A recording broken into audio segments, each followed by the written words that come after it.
Hi, it's Jeremy here on behalf of ExpertVillage. Going to give you a few tips on creating your own designs. It's fun to learn designs from others, but honestly, the most fun is when you can think of your own designs and make them look how you want them to look. Now, a key thing to remember with making your own designs is think about the twists you already know.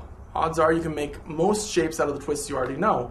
Out of the designs you already know, try and think of what parts of those might fit into the design you're trying to create. Other than that,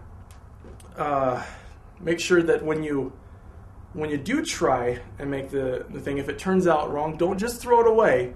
Take a look at it and see if you've created anything interesting. Me personally, when I first started doing balloons, I tried to make a monster truck. Now, it ended up being a horrible monster truck. To this day, I do not have a very good monster truck. I'll show you what the design did look like, though. Basically, the design looked like this. Found out it was a horrible, horrible monster truck, but you put a little head on the end. You got a very cute turtle, and this is a design I still use to today.